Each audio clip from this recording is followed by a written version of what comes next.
تعالي اللي لسه بتشتريه ده بشوية دقيق ومية هتعمليه، وكمان على البوتاجاز هنسويه. نسمي الله ونصلي على الرسول عليه أفضل الصلاة والسلام. النهاردة هنعمل مع بعض الرقاق الناشف في البيت، وازاي يكون ناجح وجميل معاكي. شايفين القرمشة؟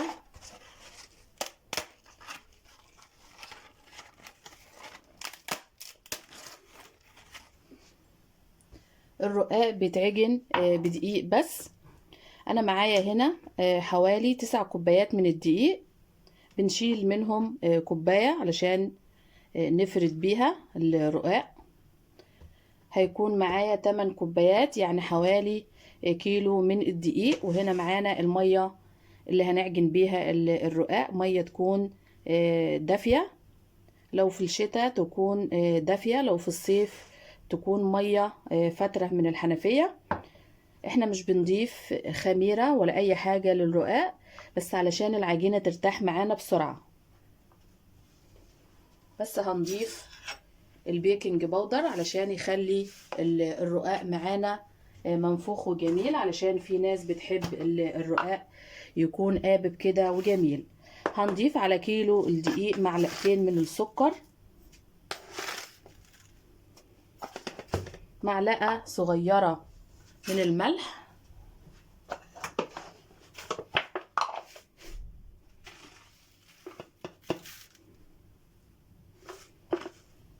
وبضيف كمان معلقة من البيكنج باودر. زي ما قلتلك ده اختياري علشان الرقاق يكون قابب معاكي وجميل. هنا معايا حوالي معلقة من البيكنج باودر، ممكن تستغني عنها. بقلب كله مع بعض، الملح والسكر،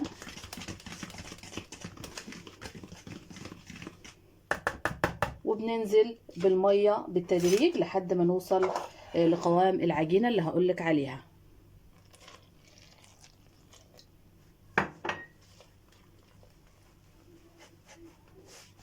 بنعجنها بايدينا من غير عجان ولا اي حاجة، عجينة سهلة جدا.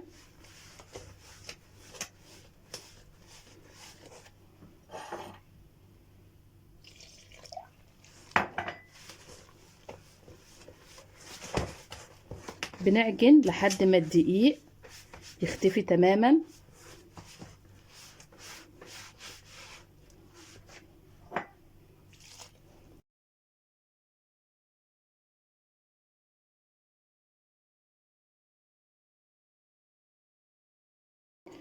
شايفين بعد ما الدقيق اختفى تماما وكل الدقيق شرب المية اللي ضفناها، شكل العجينة مش لطيف.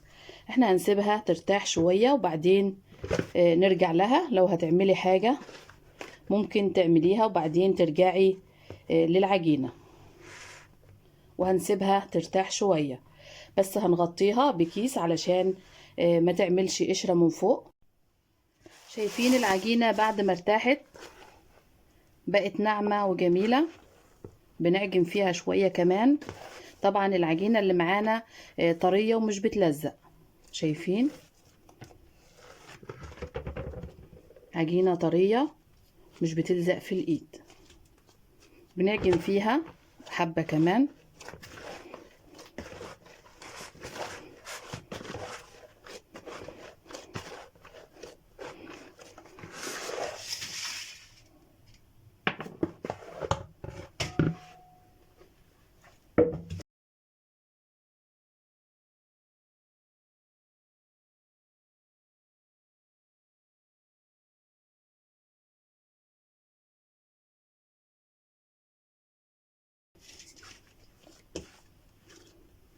شايفين العجينة بقت ناعمة وسطحها بقى ناعم وجميل. بنقطعها دلوقتي على حسب الرقاق اللي انت محتاجاه، كبير او صغير.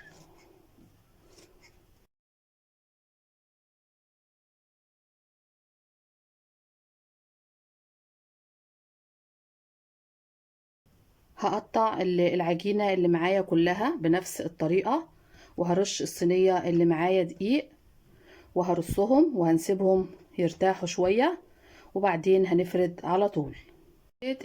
الصينية بالدقيق وباخد قطعة من العجين وبكورها.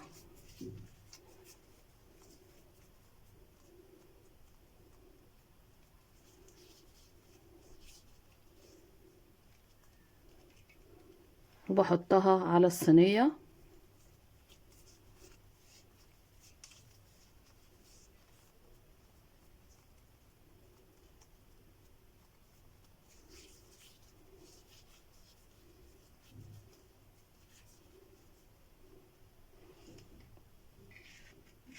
لحد ما اخلص الكمية كلها، وبحاول بقدر الامكان اخلي الكور كلها بحجم واحد. كورت العجينة وحاولت يكونوا كلهم بمقاس واحد او حجم واحد، وبرش عليهم دقيق بالشكل ده. مش بكتر الدقيق علشان ما يلزقوش في الكيس وما يلزقوش في بعض.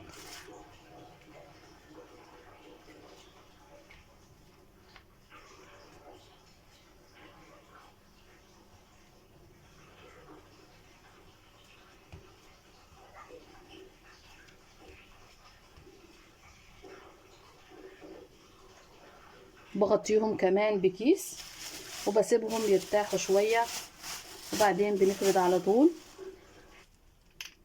دلوقتي بعد ما ريحنا الكور اللي معانا شوية، بناخد قطعة من العجين وبنرش حبة من الدقيق،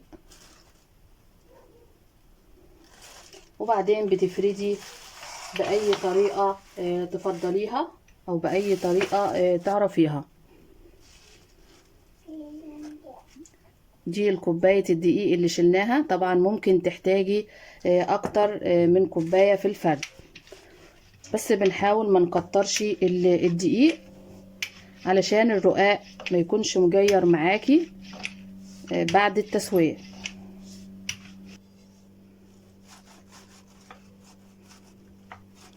وبنفرد بالشكل ده، وبنرش دقيق كل شوية علشان الرقاق ما يلزقش منك، وبراحة ايدك بتفردي من جوه لبره لحد ما الرقاق يتفرد معاكي. وعلى حسب راحتك، عايزة تفرديه جامد او تخلي فيه سمك شوية. بس لو فردتي الرقاق جامد مش هيتنفخ معاكي وانتي بتسويه، اما لو خليتي فيه سمك شوية فهيتنفخ معاكي في التسوية. وبنفرد بالشكل ده لحد ما نخلص الكمية اللي معانا كلها.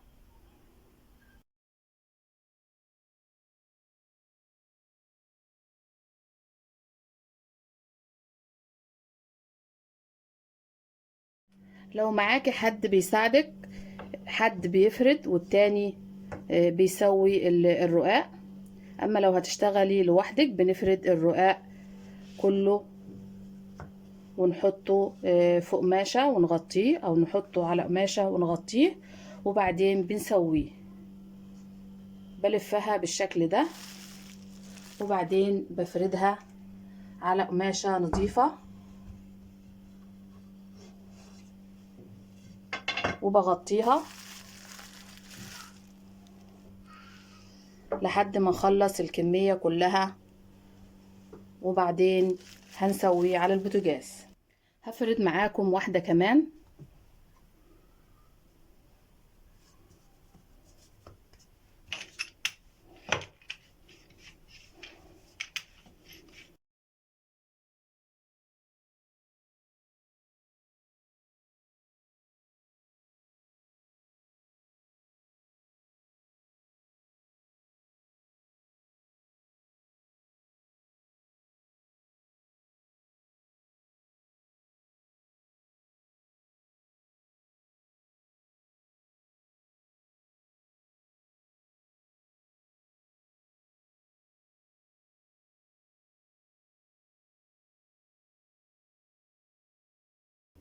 ودي كمية الرقاق بعد ما فردناها وغطيناها بقماشة نضيفة بالشكل ده.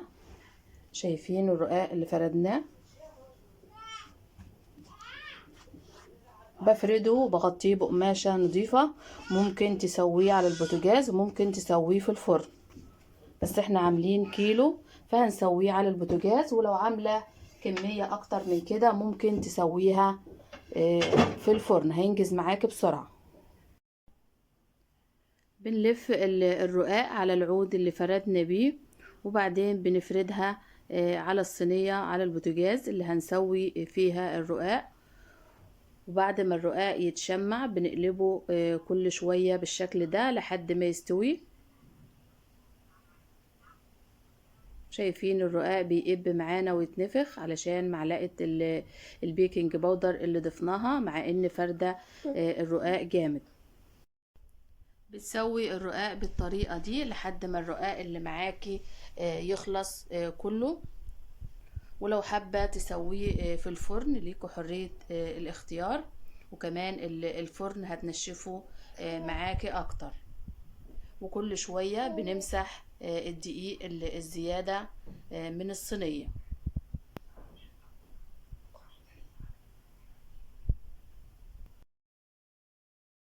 وبعد ما الرقاق يستوي معاكي بتفرديه لحد ما ينشف، علشان طبيعي يكون طري معاكي شوية، علشان التسوية اللي على البوتاجاز بتخلي الحاجة طرية شوية، اما الفرن فبتنشفه عن كده. فبنفرد الرقاق اللي معانا لحد ما ينشف، وكل ما تسيبيه هينشف معاكي اكتر.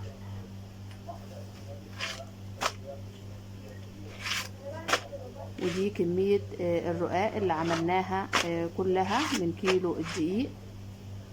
شايفين ما شاء الله كيلو الدقيق بيعمل معاكي كمية حلوة. وده كان فيديو النهاردة، عملنا الرقاق الناشف، وكل ما بتسيبيه بينشف اكتر. استنونا في فيديوهات تانية، هنعمل مع بعض وصفات كتيرة ومخبوزات للعيد. بتمنى الفيديو يعجبكم، ما تنسوش تحطوا لايك للفيديو، تشتركوا في القناة، واستنونا في فيديوهات تانية وصفات تانية بمشيئة الله وفي حفظ الله ورعايته.